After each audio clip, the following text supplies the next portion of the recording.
Great. Morning, everybody. Morning, everybody. Hey, so when we were going around and doing intros yesterday, I had to run out for a phone call, so actually maybe some of you know me, but some of you don't, my name's Emily Dell. I am, like many of you, also a writer and director, but I'm very excited that I run educational events for the company ScreenCraft, and we're a screenwriting, talent development, and educational group based out of LA, but we do events like this for writers worldwide.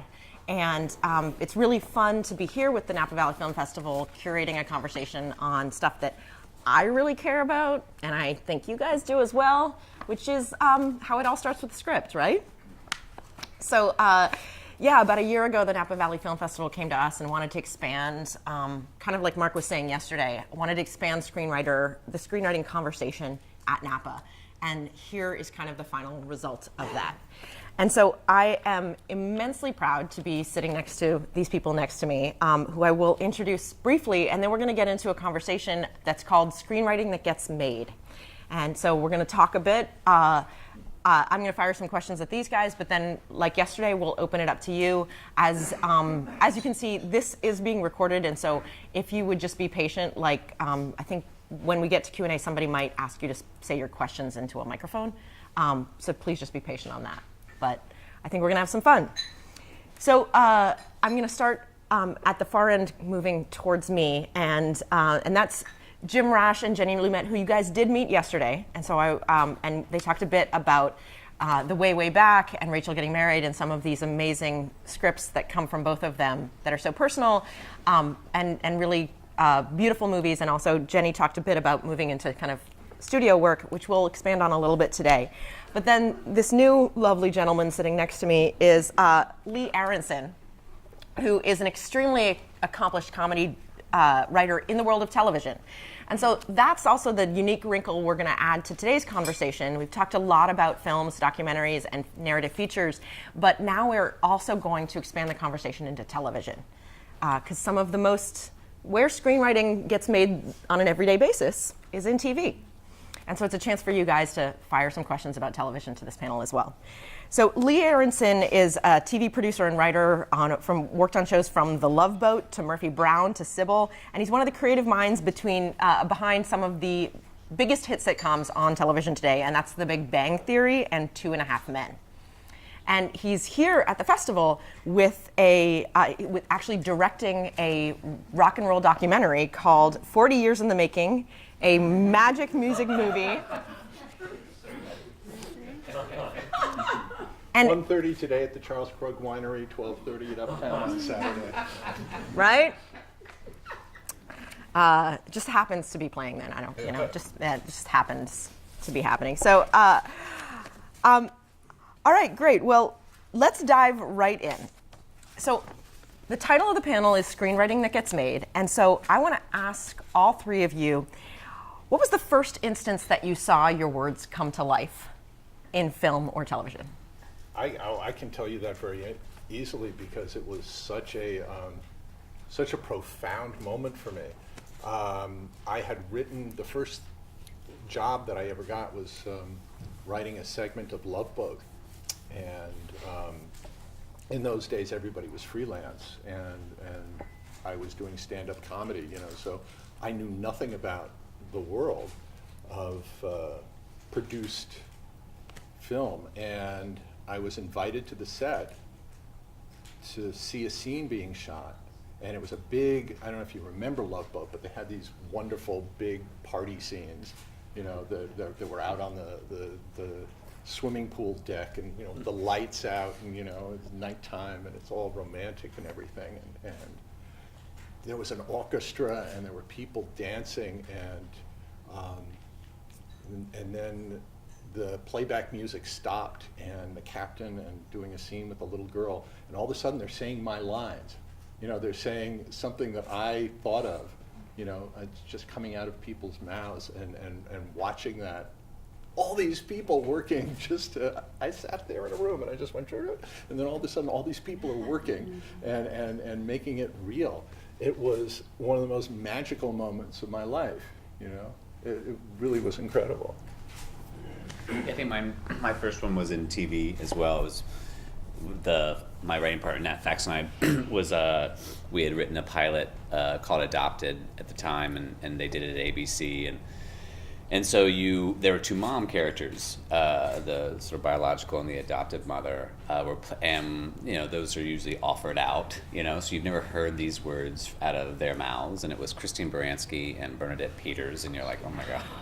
So you're sitting, so the two the guys that sort of played Nat and I, we had gone through the audition process, so you were used to that kind of stuff. But then we got to that table read, which in television can be sort of, as an actor, is also a scary thing, in television, because it's as an actor you could be fired after this table read, and you also don't know how this is going to sound, and to hear more than capable two wonderful actresses, and Christine Baranski and Bernadette Peters, who was doing sort of a first TV thing for her. She had done obviously tons of theater, and this is a multi-camera, so it was perfect to fit into that sort of theater world. It just changes everything, I think, for you, because they, someone like both of them, but Christine Baranski in particular, because she had done so much, speaking of like Sybil and stuff like that, what you wrote, and you hear it over and over in your head, it's your version of it, and then you see someone take a stab at it and find something completely in that neighborhood, but then more wonderful. It really is like you I don't know, it's just, and then you also at the same time you go like, oh, that one didn't work, great, okay. So it's this great sort of like, oh, I got it, up on its feet, it's not working. So, but it was an amazing feeling, which makes sense. Yeah. Well, I have sort of two instances of the first time, and you don't know this first story because nobody knows this first story, and so I'm going to spill it. So how old am I? I'm old. In the 90s, Video Girl. And EPMD, there's a song called Strictly Business. Oh my God. And they said, can you contribute one thing?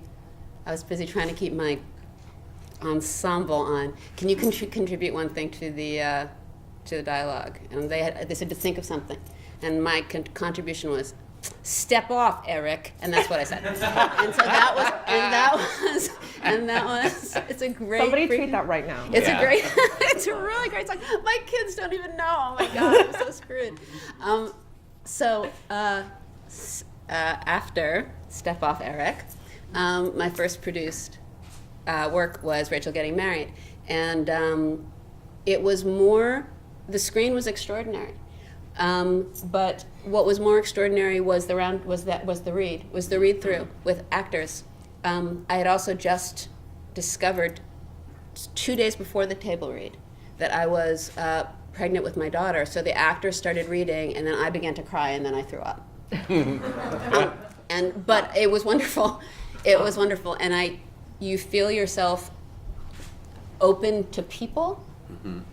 In a totally different way than when you're alone in the room, because they're putting their love and your sort of their love in your imagination, and it's incredibly intimate and powerful. And it's a big freaking deal. Yeah, it's a big deal. So one of the kind of themes I'd like to come back to during this discussion is, a lot of the people in the room are maybe made their first or their second feature, whereas all of you guys sitting here have a storied career as working professional writers. And so, at times when we can touch upon the difference from learning at the beginning and the lessons that you took going on for a career, because I think that's probably what a lot of people want to know, is making a career out of this. And so, are there any things that you guys learned from hearing your work made that then changed the way you approached your writing after that? Well, when you work in television, you have to learn to color within the lines. As I say, you've got a very hard limit to the number of pages. You've got a hard limit to the amount of time you can spend before you have to come to a commercial-worthy conclusion to a scene. You have a limited number of characters that you can put in there. Depending on the size of your regular cast and what the budget is for day players, and you have a limited number of sets that you can use. depending on what your standing sets are and what your budget is for swing sets and how much space you've got on the stage to build the swing sets. So, my education in television writing was learning to stay within the guardrails, because as a creative person, you want to go off. You want to write scenes with 24 extras and that takes place in the middle of Central Park, but you've got to deal with, no, it has to take place on the couch in the living room, and you can have one guest actor for this episode. So trying to, learning how to channel your creativity within those limits was the challenge for me. Yeah, I mean, I think both of the were journeys of learning. I mean, I think the first Nat and I sort of started together at the Groundlings, and so we were writing sketches, and then we were like, let's write a pilot, and stumbled our way into how that would work. And then we did the way back. It was like it's like when I equate it to. I taught improv at the Groundlings a lot, and you'd have these students on the first day who has basic improv, and they've never done improv before, and then you just say, let's just jump up on our feet and just do it. And it's not bad, because there's no rules or limitations placed in their brain yet. And then the next class, you break down improv and you talk about the rules of trying to be not say no and all these things, and their brains just explode. And the improv is like offensive, and and I don't mean offensive like they're just suddenly just cussing, but it's you're just like, wow, that's broken, but it's okay, because now we're gonna put it back together, which is all the process. So way back was like, you're writing and you just sort of wrote, you just knew from your heart, this is this kid's story and here's where it goes. And somewhere the structure sort of seemed to work, and then someone tells you all these sort of rules, and you start reading all these books. And then your brain explodes, because where's that incident? Where's my saved cat? Whatever books you're reading. So then when we got, mainly the lesson became, we went, that got us to The Descendants, and never written a book adaptation. So I remember we wrote what became a behemoth draft, because you put everything in the book into the first draft, which I'm sure a lot of people do. That's a great scene. Oh, we need that. You got to have that character, of course. And you had this giant binder of pages. And then I remember the writer's strike happened.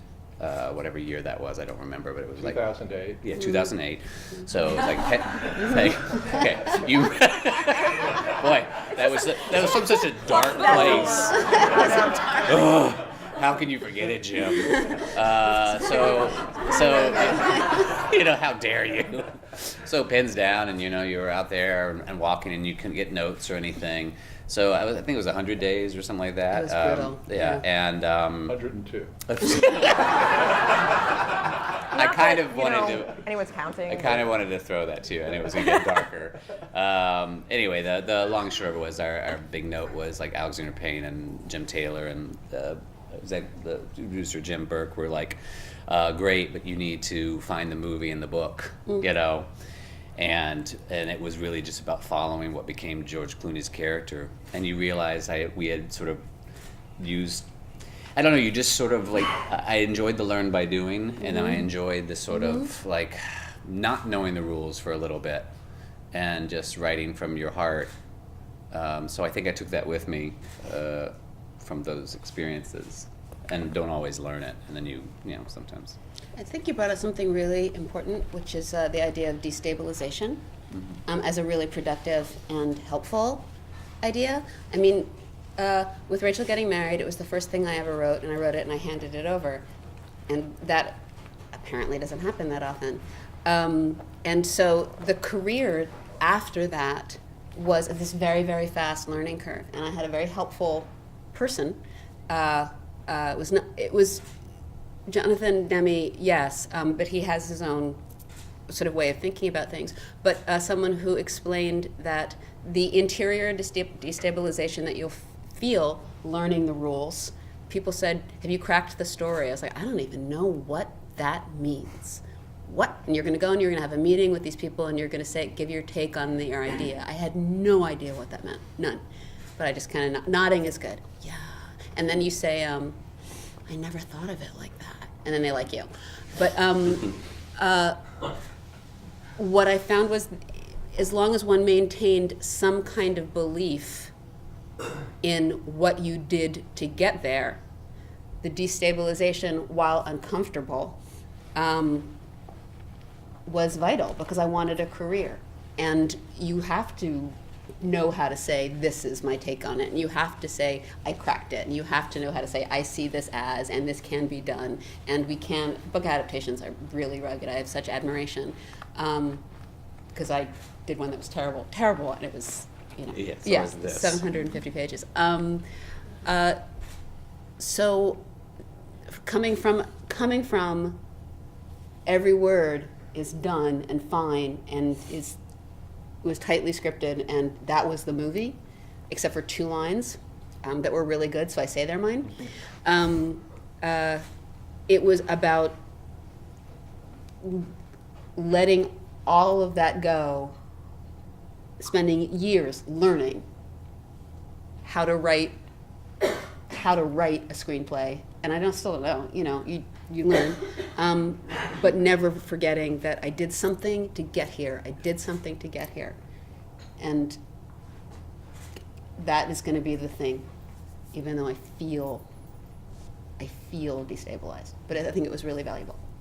So Lee said something great called coloring between the lines, and I want to go back to that because to talk about writing within constraints, and that could be, you brought up location and you can only have 1 actor, or budget, which is something that everyone who makes independent films is always thinking about. And so when you, or maybe it's a book adaptation, and so do you find it helpful to have those constraints? Do you find yourself pushing against them? Do you lean into them? Boy, I hate to admit it, but I've come to sort of depend on the constraints, because without limitations, I am confronted with an entire universe of possibilities that I, as the writer, it's my responsibility to choose the best out of everything that ever existed, and that's a hell of a responsibility, and I don't feel like I'm up to that responsibility. On the other hand, if you're asking me, write the best thing that can be written with these characters on this set, in this number of pages, I can tackle that. I mean, I feel like at least I've got a shot at maybe not doing the best, but in the top 4. And and you were talking about cracking the story. Yeah. Doing a documentary was so different because I had to crack the story after I had shot it. After I already had 100 hours of footage and no idea what the structure of the film was, then I had to start writing. And what I found was it was comforting to me to know that instead of the universe of possibilities, I was constrained by what footage do I have? So what story can I tell? And I found that editing is very comforting to me because I can make a choice from a finite number of possibilities as opposed to the panic of a blank page and the infinite universe of possibilities. So, that may mean I'm just a creative coward, but I do appreciate some guardrails. We talked about this, we touched on it a little bit, and I'm pointing at you. I'm pointing at you. We talked about this a little bit yesterday. I was a school teacher, and I was the Shakespeare lady. They also don't know that I was a video girl. God, so bad.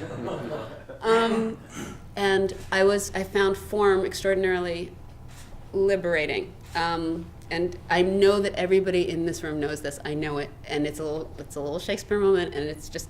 But when Romeo and Juliet, everybody knows this. I know you guys know it. But when Romeo and Juliet first meet at the party, their dialogue exchange is A, B, C, D, C, D, E, F, G, G, H, H, which is the form of a sonnet. She says his thing, he says this thing. They rhyme, and it's a sonnet in dialogue. And you know that these people, by virtue of form, are bound together for eternity.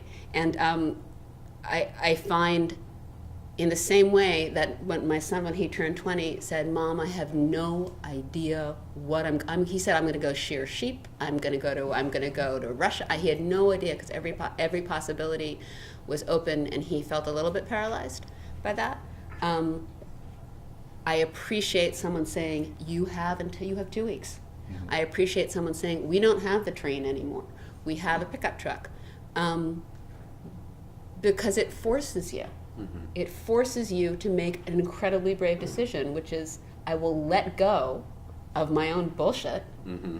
And if I'm going to do this job, I'm going to do the job. I can do it in the truck, essentially. Yeah. No, because I think on the writing side, you get, you have this precious moments, this precious scene. Can't lose this scene. Can't lose the scene on the boat. And then someone goes, "You're going to shoot on water?" No, you're not going to shoot on water. We have to shoot on water. It's the boat scene. Everyone loves the boat scene. And you read it and you fight and you fight. And especially for those of you who then got behind the lens and shot yours, you realize, oh, now I'm starting to see that I can't shoot on water, or there's no money to shoot on water. You shoot on water, you got to cut 15 pages. So which one do you want? You want to shoot on water, or you want a plot? And and you're like, well, I guess plot. But that's not a no-brainer decision. Yeah. If you've gone to any theatrical studio films recently, you know that's not how they calculate that. No, I know we plot. We don't read a plot. We want the tentpole. We want the giant burning circus, exactly. not the other 15 pages that tell you why they're there. Right. And so we learned that on a yes. We learned that, in the writing, yes, you sort of walk into it, maybe, and then maybe you learn it on the back end if you're shooting it even more. So, I think Nat and I, we had to sit down one day, and they were like, you have to get a cut pages. We're already in the middle of shooting. They go, because the rain had fucked us over, and the movie happened a lot outside. So, and we had no interiors, all that kind of same story. And then you're like, you have one choice, and then you start going, okay, what scenes can you shoot in one shot? Mm-hmm. So then, you're terrified that you're gonna. And so I remember there was this one scene, and you get one option, that is to shoot this scene all in one, and of course you wrote it at magic hour, so you've got 4 takes, that kind of thing, and you're relying on these wonderful 2 actors to nail it. And be way down the beach and walk towards you, and you pray that they pass that lens at the exact time you need them to pass it, because you can't cut away, blah, blah, blah. And it just works. I'm not saying that, it's brilliant, but I'm just saying, you just go, okay, I gotta relax, I gotta stop fighting for my precious little gems and just let it go, because then you get creative, because the parameters may not have been there the first time, or they were there, and then all of a sudden you're like, oh, that's what this is about. This is about zigging and zagging, and there's nothing wrong with zigging and zagging, because sometimes you find something that was 10 times better than your precious boat scene. Mm-hmm. So I just want to take a moment here, because I have to admit something. I had no idea that the Romeo and Juliet thing was AABB. No, I went like, Anybody else? I'm the only idiot in this room. I never thought of it that way. Does anybody have a copy? For real. Does anybody have a copy, or anybody want to Google it up? No, I'm sure it's true. No, it's amazing. It'll completely blow your mind. It does blow my mind. It'll But completely blow you your were mind. talking about it like it's like everybody knows that Romeo and Juliet die at the end. Yeah, we know that. I don't want to be the Shakespeare asshole. That's why But there's okay. I had no idea. That's amazing. There's some other stuff. I'm just trying to say, don't feel stupid if you didn't know, because I didn't know either.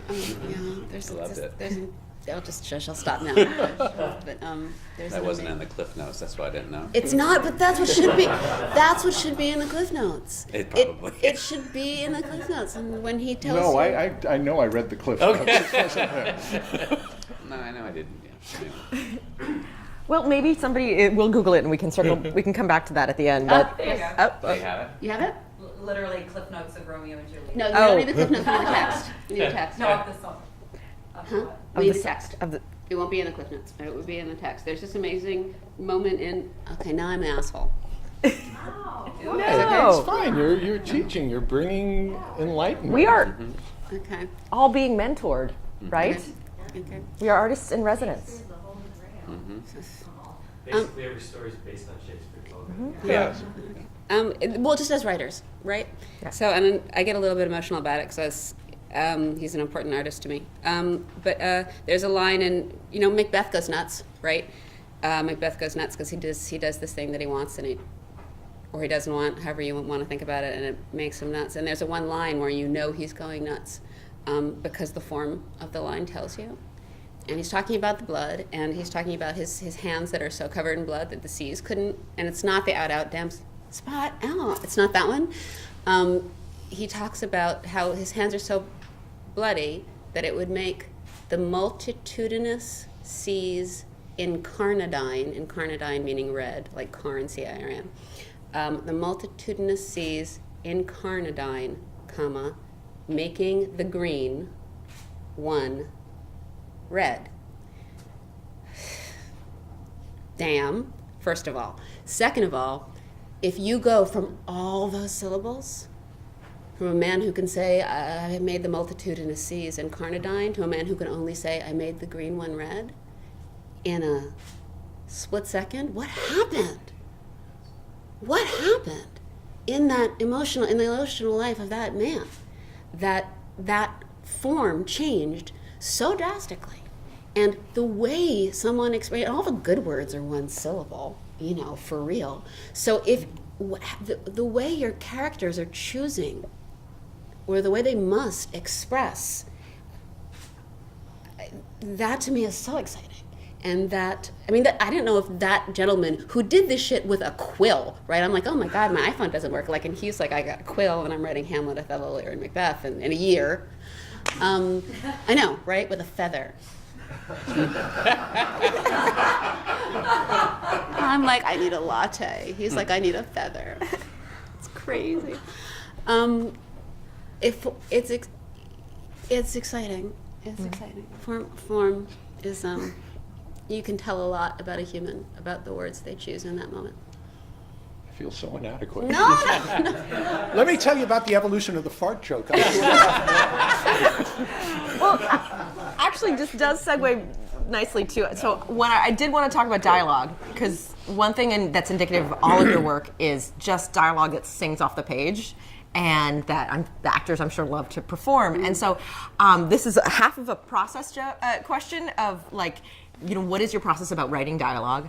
But also wondering, if you're setting out within constraints and you can't afford the boat, but you can control what they say to each other. Is that something you intentionally lean into? Absolutely. I think I never intended to be a writer. I mean, how I became a writer is a long story, but basically it turned out to be the one thing I could do that people would pay me to do that was legal. And but I never studied it or anything. And it at the beginning I was just amazed that people were actually paying me to do this, to write television shows. And what I realized is what I was doing when I was writing is I was channeling the people. I was hearing the people. I was kind of acting it out in my head and writing down what I heard. And I guess my ear was really good because I could write characters that sounded like the existing characters, which is a whole different talent than being able to create unique characters. I found that out later when I started writing pilots. But I was really good at mimicking, and so I leaned, that's what I depended on. I had no craft, I had nothing except I guess because I spent so much time sitting in front of a television growing up, by osmosis, I'd internalized the rhythms and I'd internalized the music of television, and so I could sit there and channel it. Early in my career, it was with the help of substances to just let it flow out onto the keyboard, and then later I had to learn how to do it on my own. But if I didn't have that, if I wasn't able to do that with dialogue, I'd run off into the woods screaming because I'd have nothing. I would have had nothing to lean on. Oh, you'll get right to me. Okay.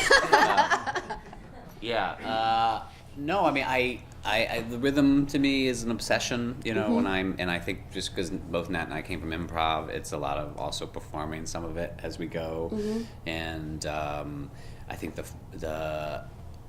the fun of it is then going back through and taking out the words and feeling how much more can be said without this. Is this character too self-aware? You find these moments where you want to take some of that out.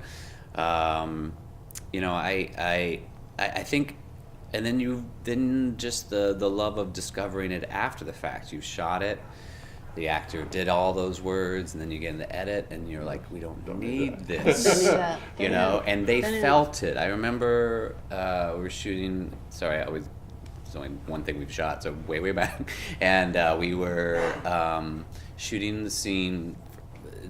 Whether you've seen her or not, it's just Toni Collette, who's amazing, who's doing this long speech to explain to her son why she's made the choices that have hurt him, you know. And she has a speech about we do things in our lives, blah, blah, blah, blah. And it's like a generous little thing, and Toni's amazing, and she's getting emotional. But something was always tripping her up, you know, and I don't mean that she was doing it badly, it's just a lot. And I think she, and then you realize that she did something in one take that sort of made you realize in the edit, like, I don't need this second half of this speech. She did it all right here. And then she had a look and a moment of pain that you're like, oh, that says this. And it was, you knew it when you were watching her do it, like, how we made her explain this so much that it's more painful to not make her explain because she already did it. Anyway, I just find like that the journey of dialogue to me is like my favorite part. You know,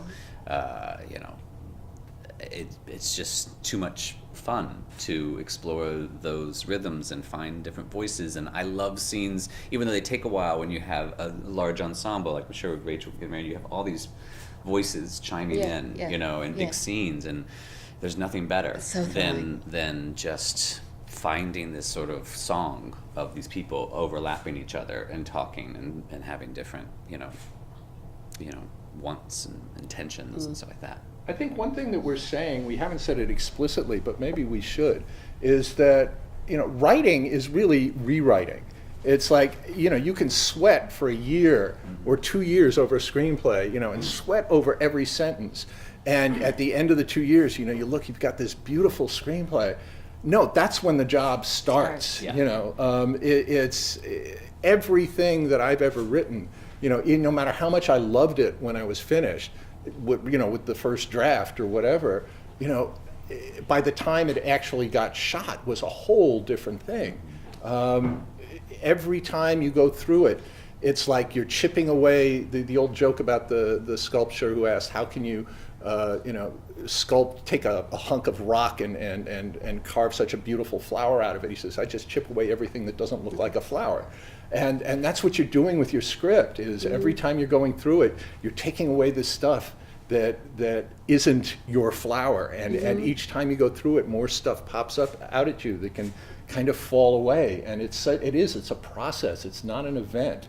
And I think writers need to understand that, because we hold ourselves to such a perfectionist standard. I know I do. You know, if I look at something and I think, oh God, no, it's not perfect yet, I have to remember, no, it's never going to be perfect. I have to write it the long way first. I have to write it the clunky way first. I have to get out all the exposition explicitly first before I can, you know, see what is extraneous and what can fall away. And it's a very painful process for me, because I want it to be right the first time. Yeah, you want it to be perfect. You want to, you know, say, did it, nailed it. Yeah. Well, yeah, I mean, the best And part it's of it is impossible. having written. Yeah. Yes. That's awesome. like- I want to be a having written Yeah. writer. Like, that's... Yes. Yeah. You don't want that first note from someone. No, It's not that good. The first, I was thinking, I just want to jump in real quick. So because I want to talk, so many things that we could talk about, notes and television and all this stuff, but I do want to open it up to these guys, and then we can just keep going until someone tells us to stop. Okay. All right. So does anybody? Okay. How does? So we have two. Yes, you and.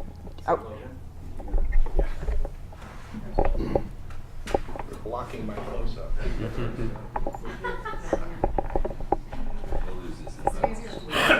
Pardon? Like, should I go to? Maybe. Might be even weirder. I don't know. This is really natural and spontaneous. Me too. let them do what.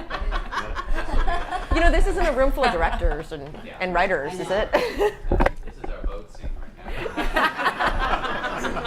And it was worth it, Jim. It was worth So now that we have this natural relationship between us all. Do you have a question? I do have a question. I was wondering, first of all, I do want to say if you want to get your Shakespeare on, I'm sorry, this is a promo but we're screening at 8:15. It's The Sounding. And there's a lot of Shakespeare on in that film, so it's definitely worth get it on. It's a contemporary story, but there's a lot of Shakespeare in it. So my question is, for when you're dealing with writing for assignments, like money coming in, or somebody says, or you're writing for a TV show versus when you're writing something that's coming from your own imagination. What is, how does that, obviously it's different because of your heart and your passion and sort of where it's coming from, but how does that work differently for you? And then B, do you take those imaginative, the ones that are just coming from yourself where there isn't money coming in first, are you taking input from your team or from the industry or of what people are looking for, or are you literally just going back into your sort of deep, dark imagination and being inspired by that? Well, I don't think, in the first part of that question, I don't think that you necessarily can or should divorce the two, in the sense of you're working for somebody because they've hired you. They hired you for your imagination. I mean, 2 weeks later, they may fire you for your imagination, but they've hired you because you are essentially you. There are 6 billion people on the planet. There is one who is you, or there are 8 billion people, whatever. I do think it's an illusion that you can't flower in a corporate situation. You can. It's however their money, and you got to be respectful. You should cash the check. You have to be respectful. It's interesting that you say that. I've been working under contract to somebody since 2007, and I've learned an enormous amount about how to be a writer, because I've been working under contract, and I've had to access my own imagination and my own deepest, darkest places really freaking fast. I'm not going to say in public, but in a non-private situation. Okay, I'm going to write this thing, and I'm going to hand it over. And you're handing over the time that your heart broke yesterday, as opposed to the time that your heart's going to break tomorrow. In terms of process, is it different? Sure. It's probably more. There's probably more joy involved in the stuff that you write. And I just started writing, actually, just something just for myself. There's more joy. It feels a little bit illicit because I haven't done it in so long. I'm like, ooh, this is just beautiful. But I would never exclude. I would never separate the two, because they're hiring you because you're you. Yeah. There's no one else in the world who can say what you say, and that's why you got why you got the gig. If whatever happens to it is whatever happens to it, but it's you.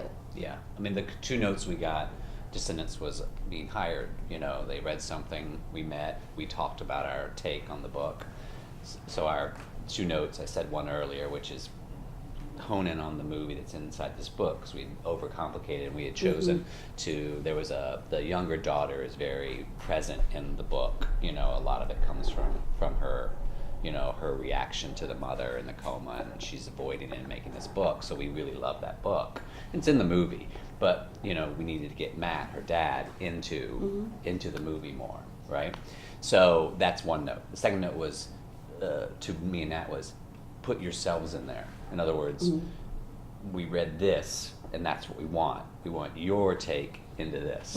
So it gave you this sort of, because you thought, here's a Bible that we've been handed, that we're supposed to, a map, which is a wonderful map, but then we have to explore that map and what it is that we're connecting with. So I think that's your job, is to retain yourself, to not lose what it is that they loved about your take and or your prior work. I come from a much more venal place in television. For basically 40 years, everything I wrote was either for money because a check was coming, or because I hoped to sell it to somebody who would give me a check, and so I was writing something designed to please them, whoever, whether it's a network or a star or anything. And in television, yeah, they hire you because you're you, but on the other hand, they'll replace you in a hot second if you become difficult or too expensive, or the star decides that you don't need to be around. And I never really did anything. I mean, I would find opportunities within shows, like 2.5 Men when we started. There was a 10-year-old boy, and I had a 10-year-old son, so I was able to put some of my life into that, and that was very fulfilling. And the character was getting dumped by his wife, and I had just gotten dumped by my wife, and I was able to put a line that my ex-wife had said to me when she told me she wanted a divorce. I put that in the pilot of 2.5 Men. And yeah, my wife told me that she said, "Lee, when I sit in the car and think about coming home to you, I start crying." And That's so brave. yeah, and I put it But in you the put it in comedy. I mean, put it's it in the perfect. pilot, and it got a huge laugh. I put it in the huge laugh. The show sold, and my ex-wife doesn't get a penny because she divorced me. But the first thing in my life that I've really ever done that is really truly like 100% me is my film, which is Winery at 1:30 p.m., and the everybody. Uptown Theater on Saturday at 1:30. Because I wasn't ever expecting to make any money on it. I just went into it saying, I'm going to spend X number of dollars. I'm going to make this. I'm going to do it the way I want to. I'm not going to answer. I'm not going to Kickstarter it. I'm not going to, ask anybody for money because I don't want to have to answer to anybody. And it's the first time in my entire career I've been able to do something on that basis. And my God, I've just enjoyed it so much, and so I encourage everybody, if you ever get the opportunity to just do something for yourself, do it, and don't, do at least one thing, knowing that you're never going to make a penny out of it. Yeah. It's never, it's never going to see the light of day. It's never, just do it for yourself. It's good for your soul. It is good for your soul. Good for It's yourself. a good selfishness to like. And the other thing, I just when you said that, is like my phone is filled with things that my mom says to me. Yes. That it is fair game, and Fair as game. soon at the dinner table, I'm like, got it. Yep. And some of it's in scripts already, and some of it will be or things that my bad. I remember when you said that, Jim. That was dumb. But because it's gifts, because Yes. it becomes personal, it becomes real, and it becomes Universal. and you're like, okay, I got it. And believe me, because I've sat, and then my mom is now aware of it, and she'll say something. She goes, I have a feeling that will be in something. Did she do it with that face? No, that was me. That's a really good That was face, me though. giving her a little bit harder edge than she has, but it's true. She's that's going to be in something. Maybe. Yeah. More questions. We'll go here than here because it's easier for the mic. I just like to talk about notes. How do you receive them and how do you give them? I know it's a huge thing, but your process. Grudgingly. Yeah. We accept them grudgingly, we address them grudgingly, Yeah. but sometimes, depending on who's giving the notes, it makes for a better Yes. product. But Good note giver. What would you? What are the qualities of a good note giver? Don't say something stupid like make it funnier. yeah, don't just tell me a problem. Yes. Tell me, how you see, in what direction you see the solution. Help work with me, but just saying, I don't like this character, that doesn't help me. Why do we need to like it is the first thing, but what specifically are you having a problem with? And a lot of times, notes, even when you hear them and you just hate them, you just resent the heck out of, who is this person to tell me this?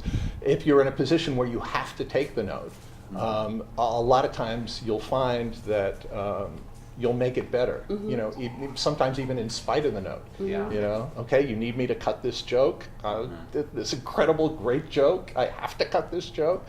Oh, we came up with a better joke, things like that. So I don't like notes, but they're an integral part of the business. The most valuable asset you can have is somebody who will tell you the truth about your work. Yes. Because it doesn't cost anything to say, I love it.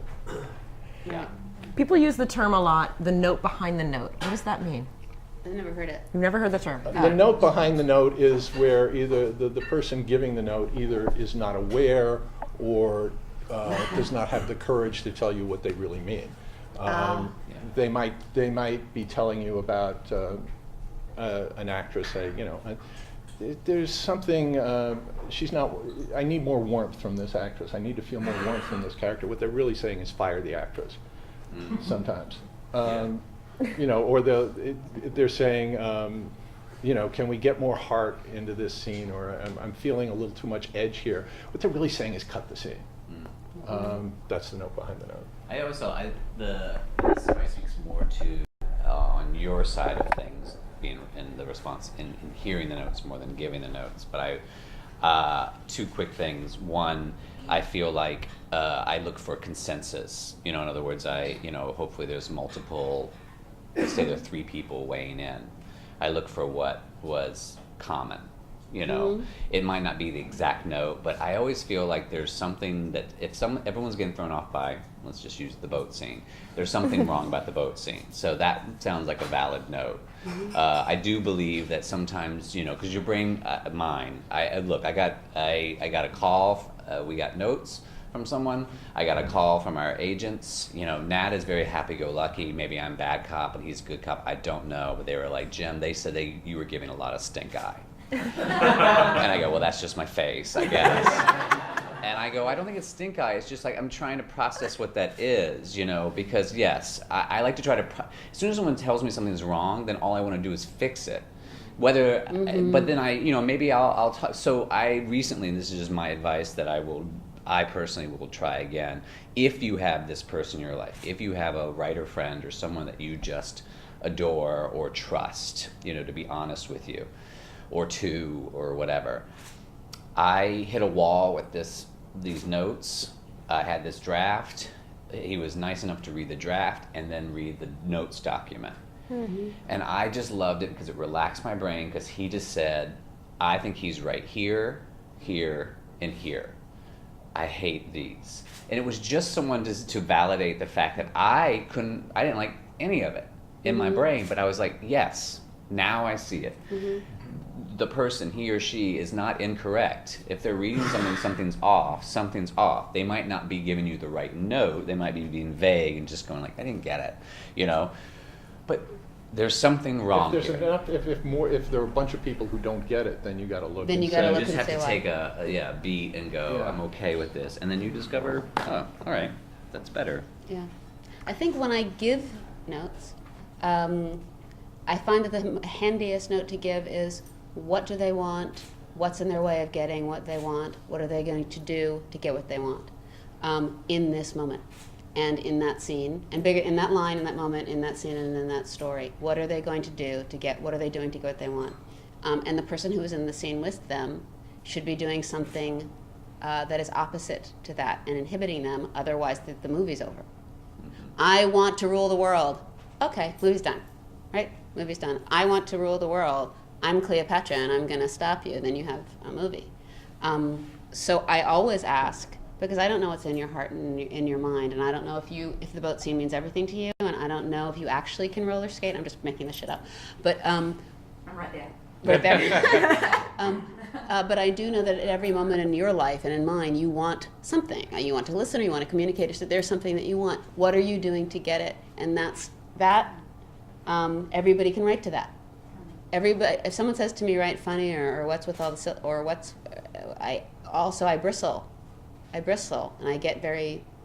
Yeah, I'm female. That was a video girl. Shut the fuck up. I get very I don't want to listen to your bullshit 26-year-old exec. I have no fuck. I probably babysat you. I get all that. And that doesn't go well. But someone can always respond to what do they want and what's in their way, and go back to that. I like to hear that too. Sometimes, especially in television, you will get a note, and it'll come from a high place, and you will know in your heart of hearts that if you take this note, the project is dead. And you need to take the note anyway. And sometimes you're going to be wrong, but not often. And it's just part of the business. You can, at some point, you have to balance the practicalities of, do I want this network person to hate me and hold a grudge against me and never hire me for anything for the rest of my life, you know, and stand up for what I know is right, because if I do it my way, if I can succeed in bullying my way through this and do it my way, even if it works better, he's going to cancel the show just out of spite. So you take the note, you know, you say, okay, instead of a 16-year-old boy, it's a 32-year-old man, and I'll try and make that work. And you know, no, they're never going to make it this way, and they don't. But at least you've got a relationship that continues to go, and you still get paid. But it's the hardest thing in the world, for me anyway, is the show killing notes that you have to take. Whoa. Somebody's been there. We are actually running out of time, and so I would love to take more questions, but maybe our panelists, I mean, they will still be here like a few minutes after this, but I think we need to take a bio break and then move on to the next panel. But first of all, let me just say thank you guys so much. This is awesome.